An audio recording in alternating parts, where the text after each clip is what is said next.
Hey guys, hi. Once again, welcome back to the session. This is your master teacher Harsh Prem, and I am in front of all of you with a new chapter. And that new chapter is, सबको पता है, applications of trigonometry. तो हम लोग applications of trigonometry में बात कर रहे थे and we were talking something in the last session. क्या बात कर रहे थे? Let me just एक मिनट. हाँ, तो हम लोग applications of trigonometry में last session में we did a lot of questions. Okay? गलत तो नहीं बोल रहा हूं. तो in that lot of questions we said कि अब हम लोग सेकेंड पार्ट भी आएंगे. सेकेंड पार्ट में will do some more questions क्योंकि इस चैप्टर का वेटेज थोड़ा ज्यादा है. तो मेरे प्यारे बच्चों ध्यान रखो कि फर्स्ट सेशन में मतलब इस चैप्टर का थोड़ा वेटेज ज्यादा है, तो इसके क्वेश्चन थोड़ा ज्यादा प्रैक्टिस कर लेना. बिकॉज 7 to 8 मार्क्स का वेटेज था. आई गेस तुम लोगों ने मार्किंग स्कीम देखी होगी. तो इस साल सीबीएसई ने क्या किया है कि ट्रिग्नोमेट्री से ज्यादा वेटेज एप्लीकेशंस ऑफ ट्रिग्नोमेट्री को दे दिया है. तो एप्लीकेशंस ऑफ ट्रिग्नोमेट्री से ज्यादा क्वेश्चंस आएंगे तो जाहिर सी बात है इसका प्रैक्टिस ज्यादा होना चाहिए. ठीक है, तो चलो शुरू करते हैं without wasting any much further time. But हाँ, शुरू करने के पहले बता दें कि इस चैप्टर में सिर्फ एक ही चीज है, वो है questions. Questions questions and questions. इसीलिए ये चैप्टर थोड़ा सा डिफरेंट है, या ये कह लो कि इस चैप्टर में वेराइटीज बहुत ज्यादा हैं. ओके, तो उस टाइप के क्वेश्चंस हमें देखने हैं. तो चलो let's do that. And time schedule सबको पता ही है. तो हम लोग कल 4 बजे ट्रिग्नोमेट्री किए थे, आज फिर से 4 बजे, सॉरी एप्लीकेशंस ऑफ ट्रिग्नोमेट्री किए थे, आज फिर से 4 बजे वही कर रहे हैं. कल फिर से 4 बजे सर्कल्स होगा, देन कंस्ट्रक्शन, उसके दिन नेक्स्ट. हर रोज 4 बजे मैं आता रहूंगा. सिर्फ स्टैटिस्टिक्स 2 बजे करेंगे. ठीक है, 15 दिसंबर को. और 15 दिसंबर को ही प्रोबेबिलिटी करके कंप्लीट कर देंगे. सही है, क्लियर है. चलो, अगर सबको सब कुछ क्लियर है तो आगे बढ़ते हैं. आई गेस शुरू करना चाहिए अपने को. हाँ, और दूसरा बाकी लोगों का तो पता ही होगा कि 1 बजे इंग्लिश हो रहा है, 2 बजे सोशल साइंस, 3 बजे साइंस. ठीक है, तो चलो इन सब का शेड्यूल तुम्हारे सामने एक बार गो थ्रू कर लो अगर जरूरत पड़े. तो before starting I would request all of you to kindly hit the like button on the video, क्योंकि आप जब लाइक बटन हिट करते हो तो you get the same videos in your suggestion जो मैंने पहले बना रखे हैं और जिन पे सबसे ज्यादा व्यूज आए हैं. यूट्यूब ऑटोमेटिकली उन वीडियोज को आपको सजेस्ट करता है. तो अगर एप्लीकेशंस ऑफ ट्रिग्नोमेट्री की बात हो रही है तो मैंने पिछले साल जितने क्वेश्चंस कराए थे, जो क्वेश्चंस कराए थे, वो सारे क्वेश्चंस आपके सजेशन में ऑटोमेटिकली आने लगेंगे. That is why hitting the like button is important. नहीं तो आपको वो खोजना पड़ेगा खुद से, उसमें टाइम वेस्ट होगा. ठीक है, and request all of you to kindly subscribe to the channel. Subscribe करने से you will get all the notifications कि कौन से वीडियो कब आ रहे हैं, क्या आ रहे हैं, वगैरह वगैरह. तो let's start people, but before starting एक प्यारा सा कोट तुम सबके लिए. You can not, and this is one of our favourite, like Abdul Kalam sahab, इन्हीं ने ये कहा था, तो इसलिए ये ज्यादा इंपॉर्टेंट बन जाता है. You can not change your future, but you can change your habits, and surely your habits will change your future. That is so so true. कहते हैं ना हिंदी में कि हाथों की लकीरें बदली नहीं जा सकती, लेकिन मेहनत हाथ की लकीरें भी बदल सकता है. मतलब सॉरी, इसको मैं इस तरीके से नहीं, मेरे घर में मेरे को ऐसे बताते थे कि लिखी हुई किस्मत नहीं बदली जा सकती, बट मेहनत करने से हाथों की लकीरें बदली जा सकती हैं. तो इसलिए हमेशा ध्यान रखना कि तुम जितना मेहनत करोगे उससे तुम्हारा डेस्टिनी जरूर बदल सकता है. तो ऐसी कोई बात नहीं है कि लिख दिया फ्यूचर. ये कालिदास का एक फेमस वो भी है ना कि किसी पंडित ने उन्हें कहा था कि तुम्हारे हाथ में पढ़ाई की रेखा नहीं है, और तब उन्होंने एक खंजर लिया था और अपने हाथ में ऐसे काटा था और बोला था अब आ गई रेखा, अब तो मैं पढ़ लूंगा. And thereafter he studied so well. तो ये कहानी इसीलिए है ताकि बताया जा सके सब लोगों को कि मेहनत से बढ़ के कुछ भी नहीं बेटा, मेहनत से तुम सब कुछ हासिल कर सकते हो.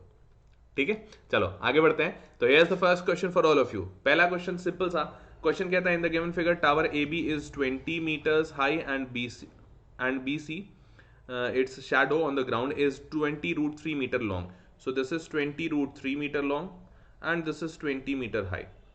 Find the sun's altitude. So altitude simply means that this angle you have to find, theta. So tan theta, very simply, tan theta is nothing but perpendicular by base, तो AB by BC.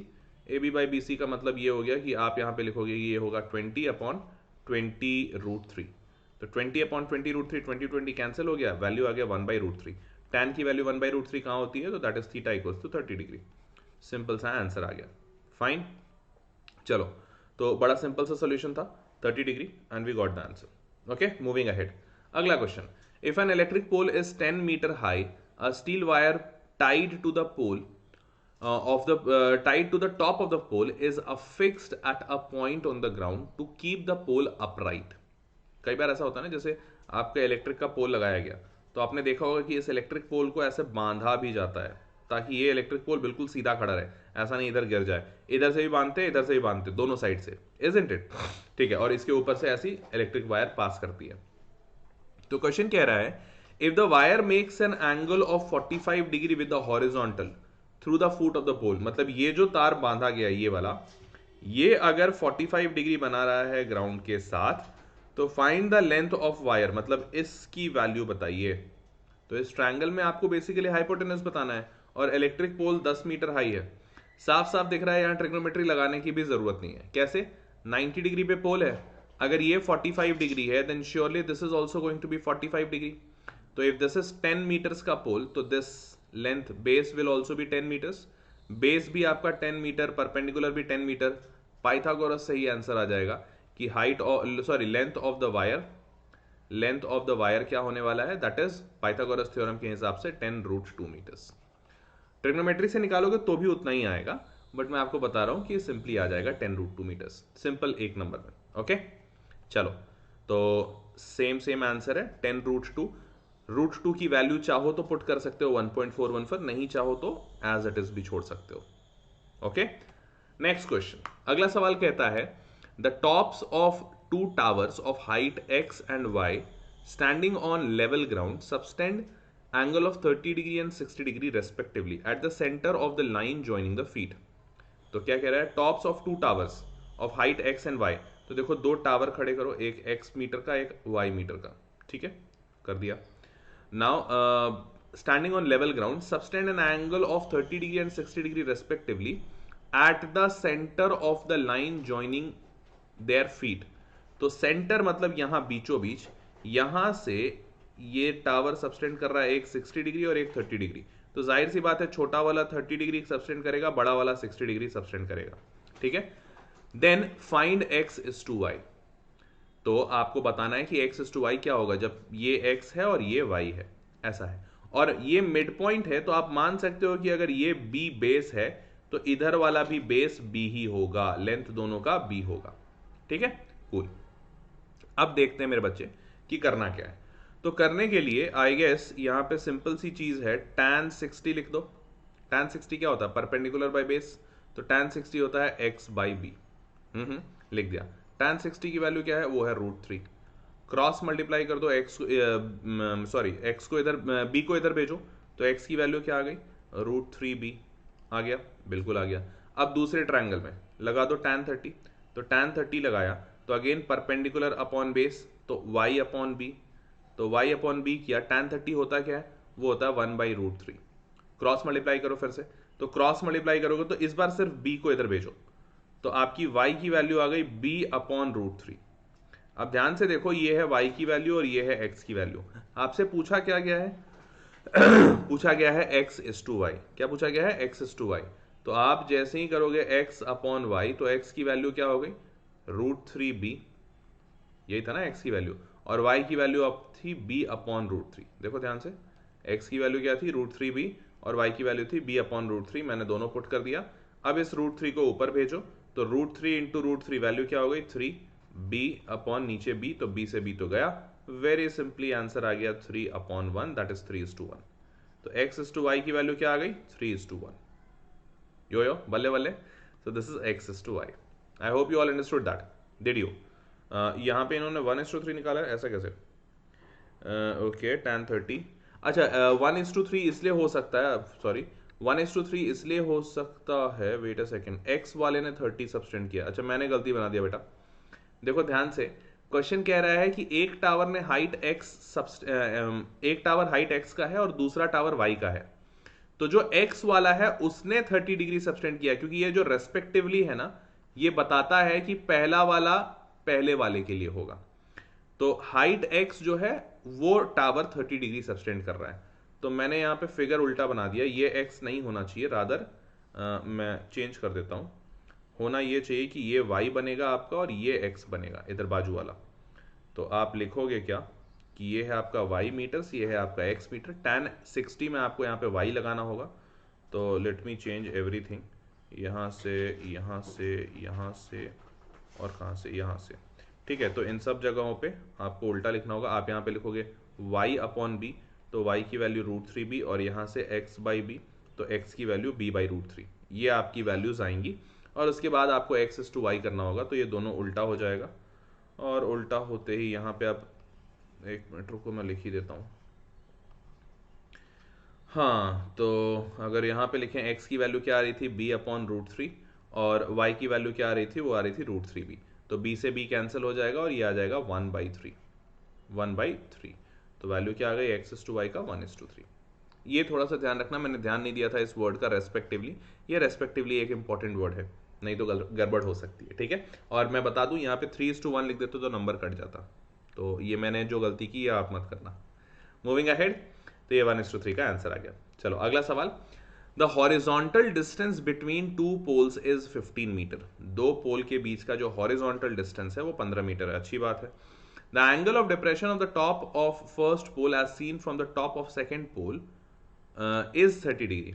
देखो क्या कह रहा है कि the angle of depression, depression मतलब जरूर नीचे देखा जा रहा है, of the top of first pole, मतलब जो फर्स्ट पोल का जो टॉप है, ये फर्स्ट पोल मानो, ये सेकेंड पोल से नीचे है।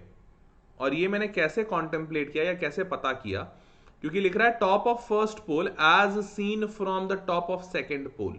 तो जब हम फर्स्ट पोल के टॉप को देख रहे हैं सेकेंड पोल के टॉप से, तो मुझे नीचे देखना पड़ रहा है, तभी तो डिप्रेशन बन रहा है। और वो कितना है, 30 डिग्री का।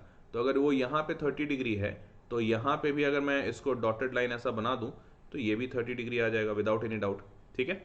अब ध्यान देना, फर्स्ट और सेकेंड पोल के बीच का डिस्टेंस 15 मीटर ऑलरेडी दे रखा है इन लोगों ने, कि भैया फर्स्ट और सेकेंड के बीच में क्या है, फर्स्ट और सेकेंड पोल के बीच में क्या है, 15 मीटर, ठीक है।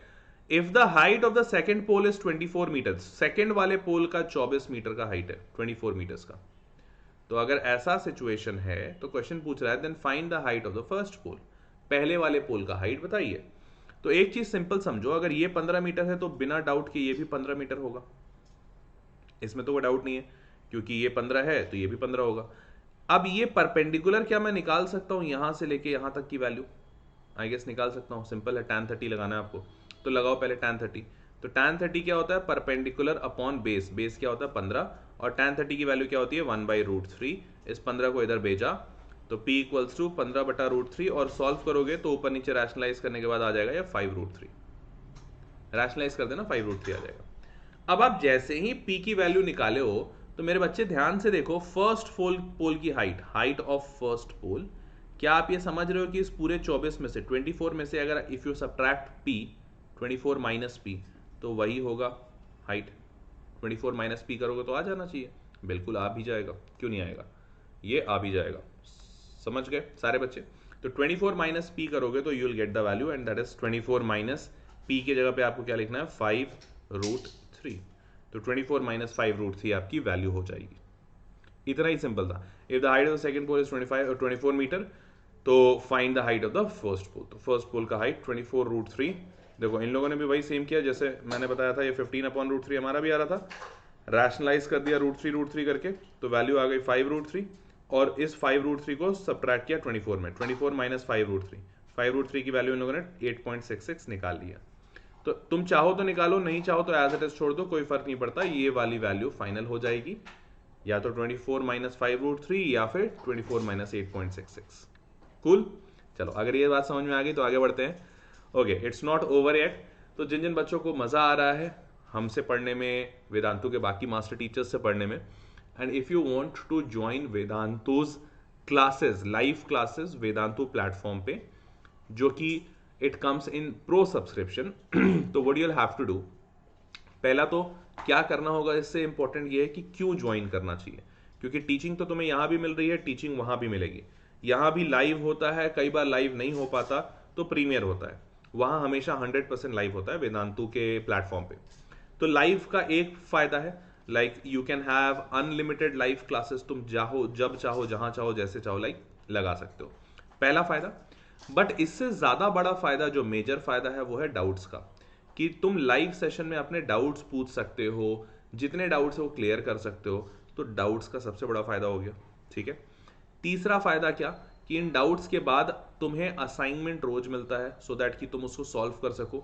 सॉल्व करने के बाद सोल्यूशन भी वहां दिए रहते हैं, you can check it out on your own. तो ये अच्छी बात। जब डाउट्स हो गए, असाइनमेंट हो गया, तो फिर तुम खुद को चेक कर सको, इसके लिए तुम्हारे पास टेस्ट अवेलेबल होता है। तो टेस्ट देके आप, और इस टेस्ट के लिए कहीं जाने की जरूरत नहीं है, इट्स एवरीथिंग ऑनलाइन। टेस्ट जब मिल गया तो उसके बाद पूरा डिटेल्ड एनालिसिस का रिपोर्ट मिलता है। It's not result, its report. Report में होता क्या है कि आपने कौन से क्वेश्चन पे कितना टाइम लगाया, कौन से क्वेश्चन में आपने गलती किया, और बाकी सारे बच्चे ऑल ओवर इंडिया में जो टेस्ट दे रहे थे तो उनमें कितने % बच्चों ने उस क्वेश्चन को सही किया या गलत किया, ताकि आप ये भी समझ पाओ कि वो क्वेश्चन रियल में टफ था या सिंपल था। अगर मान लो तुमने गलत किया लेकिन 90% बच्चों ने सही किया, मतलब वो क्वेश्चन ईजी था बट तुमको नहीं आता था, तो इस तरीके का डिटेल्ड रिपोर्ट भी मिलेगा। तो all these things comes in Vedantu pro subscription. तो प्रो सब्सक्रिप्शन का ये फायदा है, ठीक है। और ऑब्वियसली ये सारे प्रो सब्सक्रिप्शन में अकॉर्डिंग टू नीड्स आपके कोर्सेज भी डिफरेंट डिफरेंट होते रहते हैं। जैसे अभी बोर्ड्स का मौसम आ गया, इजंट इट। तो बोर्ड्स के मौसम में सबसे अच्छा कौन सा फल होता है? सबसे अच्छा फल होता है क्रैश कोर्स का फल, इजंट इट, या रिवीजन कोर्सेज का फल। तो ये फल अभी लगाए गए, ठीक है, कुछ मतलब अभी चालू हो गया, इनको इनका बीज डाल दिया गया, कुछ दिन में इससे अच्छे अच्छे फल निकल कर आएंगे, क्रैश कोर्स का फल, रिवीजन का फल। तो ये सारे फल आपको बोर्ड्स में दिखेंगे। तो ये प्रो सब्सक्रिप्शन में ये सारे फायदे हैं आपके पास। दूसरा अच्छी बात, यूट्यूब में तुमको वीडियो खोजना पड़ता है। हर सर का ट्रायंगल्स वाला वीडियो कहाँ है? लॉगिन में जब लॉगिन करोगे ना वेदांतु के प्लेटफॉर्म पे, तो वहां पे खोजने की जरूरत नहीं पड़ेगी। वहां पे एकदम साफ साफ दिख जाता है, पूरा कैलेंडर दिखता है, कौन से दिन तुम्हारा कौन सा सेशन था, वो सब लिखा रहता है। क्लिक करो, सब कुछ मिल जाएगा। इवन जो रिकॉर्डिंग्स होते हैं उन पे भी टाइम स्टैम्प होता है। लाइक तुमको पता है कि आज तुम्हारा स्लाइड नंबर 76 पे डाउट है, या फिर स्लाइड नंबर 76 तुम दोबारा देखना चाहते हो, से फॉर एग्जाम्पल। तो जब तुम रिकॉर्डिंग देख रहे होगे ना, तो तुम डायरेक्ट स्लाइड 76 पे क्लिक करो, रिकॉर्डिंग में लिखा रहता है, और तुम्हारा रिकॉर्डिंग वहीं से शुरू हो जाएगा। तुम्हें स्क्रॉल करने की जरूरत नहीं पड़ेगी। तो मैं बता रहा हूं कि ये जो प्रो सब्सक्रिप्शन है ना, इसमें जब तुम फीचर्स देखोगे ना वेदांतु प्लेटफॉर्म के, you will literally feel wow. तुम्हें लगेगा वाह भाई साहब, इस लेवल की टेक्नोलॉजी का इस्तेमाल किया जा रहा है वेदांतु में। You will simply feel it wow. तो एक बार ट्राई करके देखो। जिन जिन लोगों ने ट्राई कर लिया वो तो बहुत ही अच्छी बात, जिन्होंने ट्राई नहीं किया एक बार ट्राई जरूर करके देखो, ओके। और जो बच्चे लॉन्ग टर्म के लिए कोर्स परचेज करना चाहते हैं तो they can surely go head, बल्ले बल्ले। हाँ, अब करना कैसे है, इस कोर्स को परचेज कैसे करना है? तो देखो नीचे जो डिस्क्रिप्शन बॉक्स में देख लो या पिंड कमेंट में देख लो, कहीं पे भी देख लो, वहां पे तुमको एक लिंक मिलेगा vdnt.in/ytpro। इसके आगे लगा होगा https:// ऐसा करके इस टाइप का लिंक होगा। इस पे क्लिक करना, सारे डिटेल्स मिल जाएंगे। जब तुम प्रोसीड टू पे कर रहे होगे तो उसके पहले इस कूपन कोड का इस्तेमाल कर लेना, इससे कुछ एक्स्ट्रा डिस्काउंट मिल जाएगा। तो ये एक्स्ट्रा डिस्काउंट आपका कोर्स के प्राइस को थोड़ा और कम कर देगा, and it will be helpful for you, ठीक है। चलो मेरे बच्चे, अब बढ़ते हैं आगे अगले क्वेश्चन पे। ये सारे इंफॉर्मेशन तो हो गई, तो ये है अगला सवाल। The angle of elevation of an aeroplane from a point on the ground is 60 degree, ठीक है। तो यहां पे एक प्लेन है और यहां पे 60 डिग्री, सॉरी ये ग्राउंड है, और यहां से इसका एंगल ऑफ एलिवेशन 60 डिग्री है, ठीक है। 30 seconds after a flight of 30 seconds the angle of elevation becomes 30 degree. तो ये यहां से यहां पहुंचा और उसके बाद 30 डिग्री का एलिवेशन हो गया। 30 सेकंड की फ्लाइट हुई और 30 सेकंड में 30 डिग्री का एलिवेशन हो गया, अच्छी बात है। Now if the aeroplane is flying at a constant height of 3000√3 find the speed. तो देखो बच्चा, ध्यान से देखो, इस क्वेश्चन को मैंने कल भी लिया था, लेकिन कल कुछ और निकालना था। कल दोनों के बीच का डिस्टेंस निकालना था, याद आ रहा है कि 30 सेकेंड्स मतलब इतना टाइम लिया है तो दोनों के बीच में कितना डिस्टेंस होगा, कुछ इस टाइप का था। आज आपको इसका हाइट दिया है 3000√3 और टाइम दिया है कि यहां से यहां ट्रैवल करने में इतना टाइम लगता है। तो अब आप स्पीड बताइए। तो अब आपको करना क्या है, यहां पे आपको फिर से दोनों के बीच का डिस्टेंस निकालना है। दोनों के बीच का डिस्टेंस मतलब क्या, जैसे ये हाइट तो 3000√3 दिया हुआ है। अब अगर मैं इस बेस को, पहले वाले बेस को x मानूं और दूसरे वाले बेस को, टोटल को y मान लूं, तो आप समझ पा रहे होगे बड़े आराम से कि ये जो बीच वाला डिस्टेंस है ये y - x निकलेगा, इजंट इट।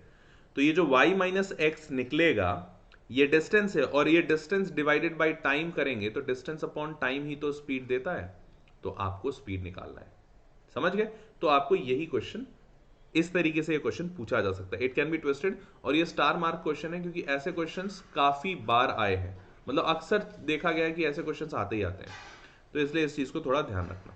ठीक है, तो चलो शुरू करते हैं। 3000√3, तो आप सबसे पहले ट्रिग्नोमेट्री लगा दो पहले वाले ट्रायंगल में, बड़े ट्रायंगल में 60 डिग्री वाले में। तो अगर यहां पे ट्रिग्नोमेट्री लगाते हो तो ध्यान से देखो, परपेंडिकुलर 3000√3 है और बेस x है। तो मैं लिख दे रहा हूं, ध्यान दूसरे स्लाइड पे लिखता हूं, tan 60 is equals to perpendicular upon base तो x है, और tan 60 की वैल्यू हम सबको पता है √3 होती है। ठीक है, तो ये √3 और ये √3 कैंसिल, x को इधर भेज दो, तो x की वैल्यू बड़े आराम से आ गई 3000। ठीक है, x की वैल्यू क्या आ गई 3000। Very fine. अब इसी तरीके से आपको दूसरे वाले ट्रायंगल में भी बात करना है, ये 30 डिग्री वाले में। तो यहां पे परपेंडिकुलर तो सेम ही है 3000√3, लेकिन बेस जो है वो y हो गया है। क्या हो गया है? y, पूरा का पूरा बेस है ना। तो अब आपको यहां पे tan 30 लगाना होगा, लगाओ tan 30, परपेंडिकुलर जो 3000√3 है अपॉन बेस जो है y है, और tan 30 की वैल्यू क्या होती है? वो होती है 1/√3। tan 30 की वैल्यू क्या होती है? 1/√3। तो ये √3 को इधर भेजो, इस y को इधर भेजो, तो √3 इंटू √3 कितना होगा? बताने की जरूरत नहीं है, √3 इंटू √3 3 होगा, तो 3 इंटू 3000 कितना हो गया? 9000। तो इधर वैल्यू आ गई 9000 की, इज इक्वल्स टू इधर वैल्यू आ गई y की। ठीक है, देखो ध्यान से, y इंटू 1 तो y, और √3 इंटू √3 3 3 3 9, सो 9000। तो y की वैल्यू आपकी 9000 आ गई। तो अब अगर दोनों के बीच का डिस्टेंस निकालना है जो इसने ट्रैवल किया है, तो यहां हमने फिगर में भी देखा था कि डिस्टेंस क्या है? y माइनस एक्स का, तो 9000 माइनस 3000, यही तो होगा डिस्टेंस। और कितने टाइम में ट्रैवल किया? 30 सेकेंड में। तो अब आपका डिस्टेंस आ गया y माइनस एक्स, जो कि होगा 9000 माइनस 3000, वैल्यू आ गई क्या? 6000, और ये 6000 डिस्टेंस उसने ट्रैवल किया है 30 सेकेंड्स में। तो स्पीड क्या बनेगा? तो स्पीड बन जाएगा सिंपल सा, 6000 मीटर्स डिवाइडेड बाय 30 सेकेंड्स, तो कैंसल आउट करो, ये जीरो गया, और वैल्यू आ गई 200 मीटर पर सेकेंड। 200 मीटर पर सेकेंड का स्पीड है। क्लियर है? पक्की बात। देखो दिखा भी देता हूँ। 3000 मीटर ए भी आया, फर्स्ट वाला जो हमने x माना था, जिसको ये हमने x माना था, ये 3000 हमारा भी आया। सॉल्व करने के बाद दूसरा वाला 9000 हमारा भी आया, 9000 टोटल सॉल्व किया तो 6000 मीटर का डिस्टेंस और 30 सेकेंड्स में ट्रैवलिंग, 200 मीटर पर सेकेंड, या तो चाहो तो इसको किलोमीटर पर आवर में कन्वर्ट कर लो, तो ये किलोमीटर पर आवर में कन्वर्ट भी हो सकता है। कूल? हाँ, चलो आगे बढ़ते हैं। अगला सवाल, the angles of depression of the top and bottom of 8 metre tall building, the angle of depression of top and bottom of a 8 meter building from the top of a multi-storied building are 30 degree and 45 degree respectively। क्या कह रहा है कि एक building है भैया, यहाँ पे इस बिल्डिंग को एक मल्टी स्टोरी अपार्टमेंट से देखा जा रहा है, तो इसके टॉप को देखा गया तो कुछ डिप्रेशन बनेगा, इसके बॉटम को देखा जाएगा तो थोड़ा ज्यादा डिप्रेशन बनेगा, इजंट इट?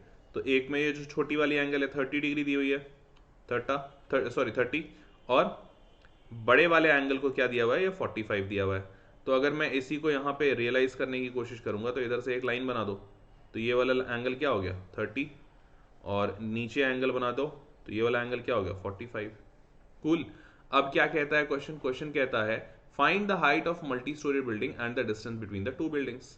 ठीक है, तो height of the multi storey building, तो देखो ये बिल्डिंग का हाइट तो 8 मीटर है छोटे वाले का, तो अगर ये 8 है तो ये भी 8 होगा, तो बचा सिर्फ ये h निकालना। अगर ये हाइट मैं निकाल लूं तो h+8 करके मल्टी स्टोरी का हाइट निकाल लूंगा, और दोनों के बीच का डिस्टेंस मुझे नहीं पता, तो लेट अस अज्यूम b। अगर ध्यान रखना ये b है, तो ये वाला जो पार्ट है, एक मिनट को लिखता हूं, कौन सा पार्ट? ये वाला पार्ट, ये पार्ट भी b ही होगा इस ट्रायंगल का। कूल है? चलो तो अब लगाते हैं ट्रिग्नोमेट्री। तो पहले छोटे वाले ट्रायंगल में, ऊपर वाले में tan 30 क्या होता है? परपेंडिकुलर बाय बेस, तो परपेंडिकुलर क्या है? h, बेस क्या है? b, tan 30 की वैल्यू होती है 1/√3। तो अब आप इसको क्रॉस मल्टीप्लाई कर दो, क्रॉस मल्टीप्लाई करोगे तो b की वैल्यू √3h आ गई, b की वैल्यू क्या आ गई? √3h आ गया। ठीक है, दूसरा लगा दो tan 60, तो tan 60 नहीं है भाई, यहाँ 45 है, वेरी सॉरी। तो 45 लगाओ चाहे इक्वल कर दो, डज नॉट मैटर, tan 45 लगा लेते हैं इस बार। परपेंडिकुलर इस बार क्या है, h प्लस 8, ध्यान से देखना क्योंकि 45 पूरे ट्रायंगल के लिए बात हो रहा है, तो क्या है 45 डिग्री है, तो 45 डिग्री का मतलब होता है h प्लस 8, तो ये हो गया h प्लस 8 डिवाइडेड बाई यहां पे बेस, तो बेस क्या है b, ये क्लियर है। अब tan 45 की वैल्यू सबको पता है ये 1 होती है, क्लियर है। तो जब tan 45 1 होता है, क्रॉस मल्टीप्लाई करोगे तो h plus 8 equals to B दिखेगा, क्या दिखेगा, दिखेगा h plus 8 is equals to B, और b की वैल्यू अभी अभी हमने निकाली है √3h, इजंट इट। तो अब इस सिंगल h को इधर भेजो, तो 8 is equals to √3h minus h, दोनों में से कॉमन ले लो h, जैसे ही कॉमन लिए h, जैसे ही तुम h कॉमन लोगे तो वैल्यू क्या बचेगी, h कॉमन लिया तो √3 minus 1 is equals to 8, h की वैल्यू is equals to 8 upon √3 minus 1, rationalise करोगे तो यहाँ पे नीचे डिनोमिनेटर में 2 आ जाएगा, तो that will make 4 times √3 plus 1। तो या तो इसको सॉल्व कर दो या इतने पे छोड़ दो, डज नॉट मैटर, बट ये है h की वैल्यू। बट ध्यान रखना ये अभी h फाइनल नहीं आया है, क्योंकि हमें क्या चाहिए, height of the multi storeyed building. याद रखो इसकी हाइट कितनी आई थी, इसकी हाइट आई थी 8 प्लस h में 8 ऐड किया था ना, तो अब आपको फाइनल जो हाइट निकालना होगा, तो फाइनल हाइट निकालने के लिए आपको क्या लिखना होगा, ये लिखना होगा h प्लस 8, h में क्या था 4 टाइम्स √3 प्लस 1, ये वैल्यू हमने अभी निकाला था, प्लस 8 कर दिया, तो सॉल्व कर दो या फिर 12 प्लस 4 √3 लिख दो, what ever you wish, either way is same. और अब इसके बाद एक और चीज बोला था, distance between the buildings, distance between the buildings मतलब b की वैल्यू, तो b की वैल्यू क्या है, वो है √3h, तो ये h जो आया है ना इसमें √3 मल्टीप्लाई कर दो, तो 4 3 12, 12 प्लस 4 √3, 12 प्लस 4 √3, तो वही सेम चीज़ यही वाली आ रही है।